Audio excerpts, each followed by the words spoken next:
kerana sebab-sebab yang tertentu.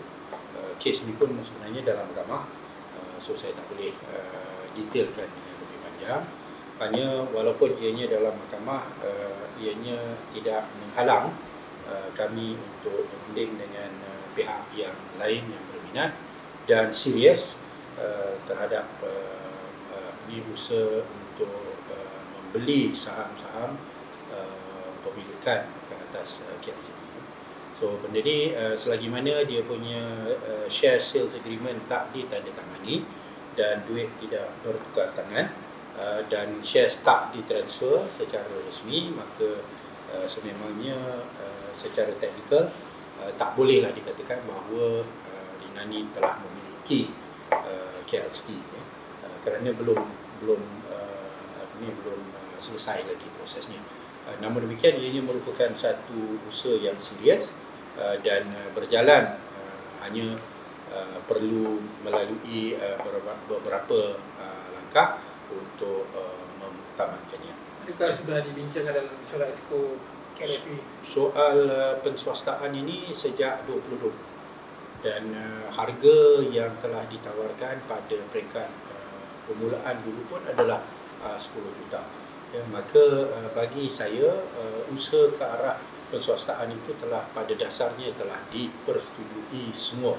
Ianya merupakan satu pendirian yang unanimous dan selari dengan dasar dan hala tuju yang ditentukan oleh FAM dan juga MFL. Ya, maka kalau ada orang yang tak nak diswastakan, something wrong lah. Ya, kerana itu adalah hala tuju yang perlu diikuti oleh semua pasukan dan ini juga kehendak FIFA. Ya. So kita kena terima hakikatnya. Hanya soal dengan Rinani secara khususnya telah disebut di dalam mesyuarat Exco, tetapi tidak dibentangkan secara resmi. Okay, this is the offer.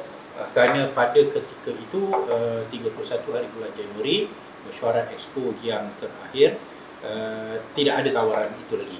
Yang hanya masih lagi berunding.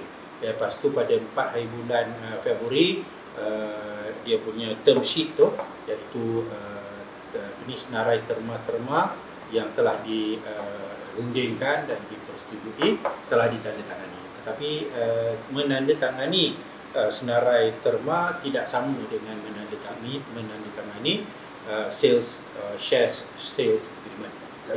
Jangkaan bila itu? Kita kalau boleh kita nak selesaikan dengan secepat mungkin. Hanya bagi mana-mana pelabur ada beberapa persoalan yang menjadi sebagai penghalang. Nombor satu ialah bahawa KLFA ini akan menghadapi pemilihan pada hujung tahun ini. Maka siapa yang akan menjadi exco baru, siapa yang akan jadi presiden baru dan sebagainya, semua perlu diambil kira oleh mana-mana pelabur. Ya, lalu saya jangka bahawa kita mungkin akan tanda tangani share sales agreement, tetapi dia akan ada time frame. Time frame-nya mana-mana pelabur dia nak tengok juga KLFA yang akan menjadi sebagai rakan kongsinya, bagaimana pengurusannya, siapa presidennya, siapa exco-nya dan sebagainya. Ya, itu nombor satu. Nombor dua, masalah kita ialah kes mahkamah yang juga menjadi sebagai satu penghalang ataupun sebagai sesuatu yang amat merisaukan mana-mana pelabur. Kerana keputusan kes mahkamah ini kita tak tahu lagi. Walaupun bagi KLFA kita merasakan bahawa kita telah terminate perjanjian dengan pihak yang sebelum ini, dan tapi dia mencabar keputusan itu di mahkamah, maka itu menjadi sekali lagi satu perkara yang dia perlu pertimbangkan sebelum dia melabur sepenuhnya. Namun orang yang berminat dia akan masuk juga, kan? Kerana dia nak masuk, nak tentukan bahawa minat dia dan usaha pemilikan dia itu tidak akan dipintas oleh pihak lain. So they want to be the first with their foot in the door, sebagai nak reservekan.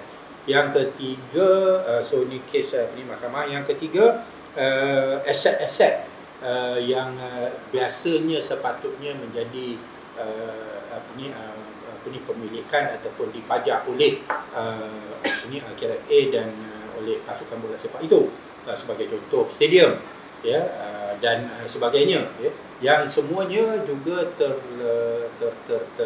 terlibat dalam soal mahkamah itu, ya. So kalau dia nak ambil sekarang ini, dia dapat pasukan bola sepak itu tanpa stadium, dalam keadaan kes mahkamah tak jelas, dalam keadaan pengurusan KLFA ini pun sedang dalam proses nak ada pemilihan yang baru. So memang benda-benda ini akan menjadi sebagai penghalang kepada investor, kecuali yang mereka yang benar-benar betul-betul minat dan mengikuti perkembangan dan sanggup untuk mengambil risiko itu, ya. Tapi ada pula yang mengatakan Rinani sudah bayar deposit untuk Ya, memang dia telah bayar deposit sebanyak RM1 juta, dan dia telah membayar itu atas permohonan kami, kerana kami perlukan duit untuk nak bayar gaji untuk bulan 12 yang lalu, ya, bukan bulan 1, bulan 1 punya gaji pun belum bayar lagi. Bulan 12 punya gaji, akhir musim, kita telah bayar, dan atas sebab minatnya untuk nak bersama dengan KL City, maka dia telah sanggup membayar deposit itu, which is refundable kalau sekiranya tidak menjadi, ya. So inilah yang menunjukkan minat, ya, dan kesungguhan, dan rakan yang macam inilah yang kita nak, ya. Dan secara umumnya penswastaan bola sepak ini adalah satu hala tuju yang kita persetujui sepenuhnya, kerana kita nak supaya industri sukan ini boleh berdikari dan mempunyai viability of its own, ya. Tak mau berterusan dalam keadaan disokong oleh kerajaan, didukung oleh kerajaan, dan kita seperti mana yang kita tahu, kerajaan itu boleh berubah, naik menteri besar yang baru yang tak minat bola sepak ke apa ke, boleh tutup pasukan tu dan sebagainya. So apa yang kita nak ialah masuknya entiti korporat, dan dia akan mengubah bola sepak itu untuk menjadi sebagai satu sukan yang viable, yang boleh berdikari, boleh ada keuntungan kewangan dan sebagainya. Lalu orang yang korporat ni dia fikirlah macam mana nak buat itu.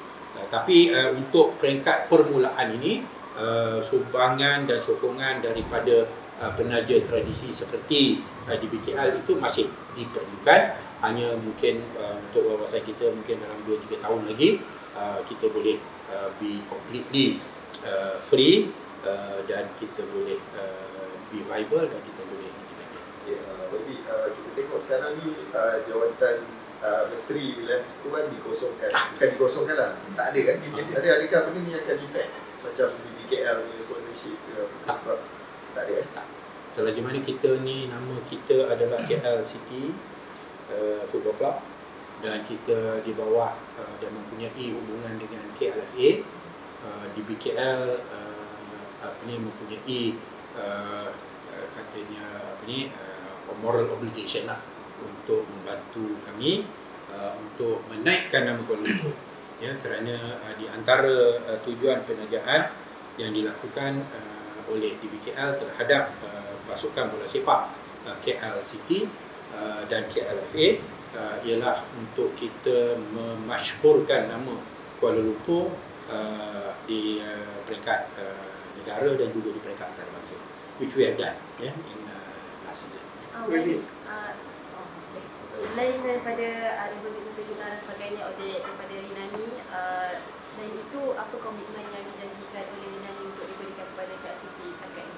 Dia akan mengambil 51%, dan dalam tempoh 3-4 tahun dia akan cuba jadikannya satu perniagaan yang viable, dan cita-cita mereka ialah untuk nak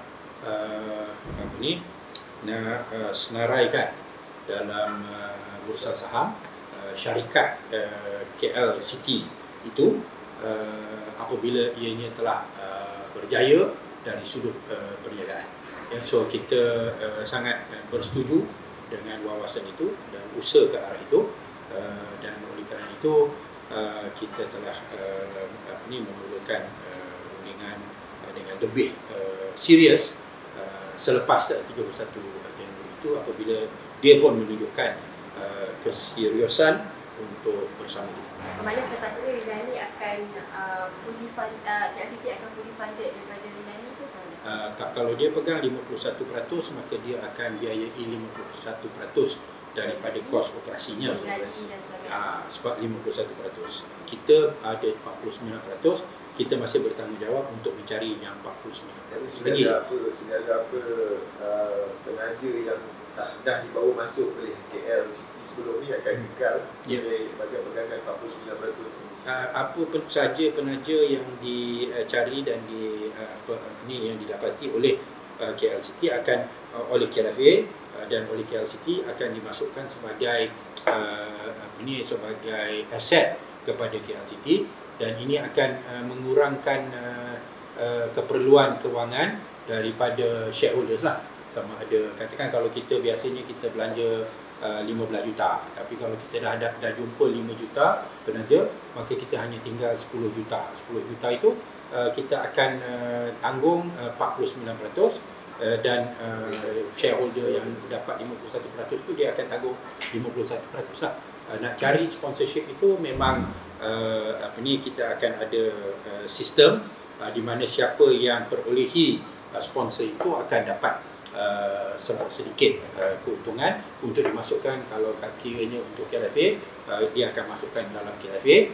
Kalau Rinani mungkin dia pun dia akan cari dia punya sponsor dan sebagainya, dia akan ambil commission untuk nak cover dia punya syarikat-syarikat. Ni benda ni belum dibincang secara detail lagi, tetapi secara umumnya begitulah amalannya. Ya. Maybe ada period time tak untuk perjanjian tu akan dimutamakan, sebab sampai juta tu kan untuk bayar gaji. Kita insya-Allah kita nak cuba mutamakan by the end of this month, untuk bulan ini.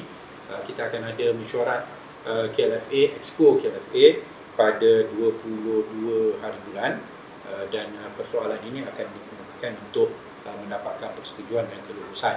Secara prinsipnya saya tidak menjangkakan ianya akan ditolak.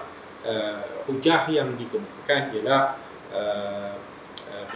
harganya, ya, tapi harganya bukan untuk kita nak tetapkan, kerana ianya adalah atas dasar willing buyer, willing seller.